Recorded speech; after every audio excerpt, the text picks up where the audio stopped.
वही मैं कह रहा हूँ।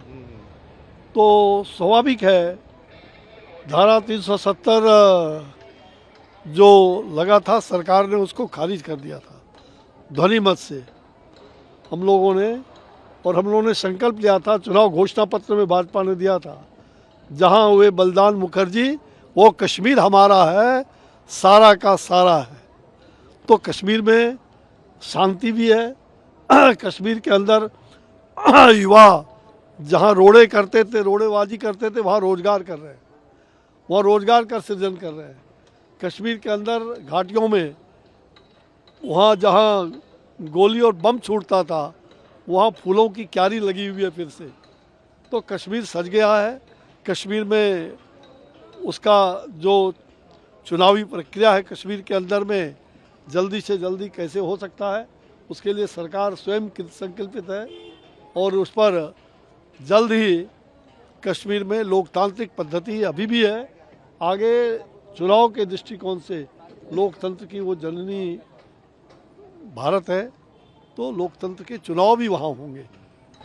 कल अमित शाह जी यहाँ थे, पूर्वी राज्य परिषद की बैठक हुई थी, उसमें नीतीश कुमार ने फिर से स्पेशल स्टेटस का बात कही है कि दिया जाए। तो क्या कहा मंत्री जी ने?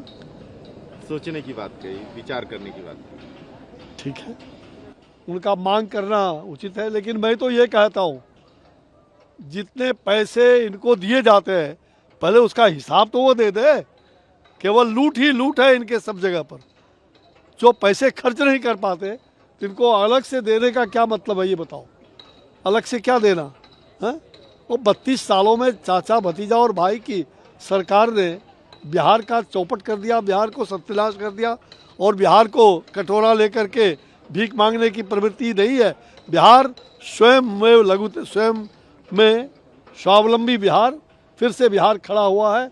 और वो बिहार बेरोजगारों का रोजगार दिलाने से लेकर के सब प्रकार के ये काम तभी होगा जब बिहार में भाजपा की 2025 की सरकार आएगी, तो हम स्वयं बिहार को फिर उठ खड़ा करेंगे। नीतीश कुमार ने ये भी कहा है कि आरक्षण का जो बिहार मॉडल है उसको 9वीं अनुसूची में शामिल करने के लिए मैं उसको खारिज कर दिया है जनता ने अभी तीनों चुनाव में।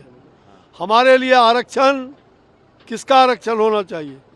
गरीबों का, महिलाओं का, युवाओं का और किसानों का। ये चार ही जाति है, इन चार जातियों का विकास कर दो, देश विकसित भारत बन करके रहेगा। 2047 का भारत विकसित भारत बनेगा।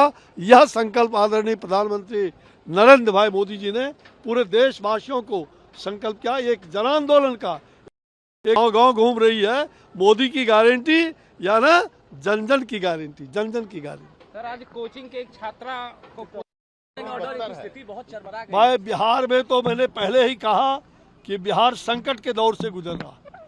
बिहार से लोग पलायन कर रहे हैं, मजदूर पलायन कर रहे हैं, डॉक्टर पलायन कर रहे हैं।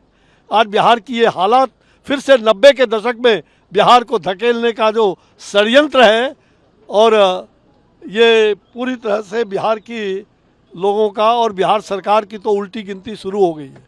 कोचिंग जा रही छात्रा को गोली मारा गया। वही मैंने कहा, ये दुर्भाग्य है। छात्रा सुरक्षित नहीं, महिलाएं सुरक्षित नहीं, किसान सुरक्षित नहीं, मजदूर सुरक्षित नहीं।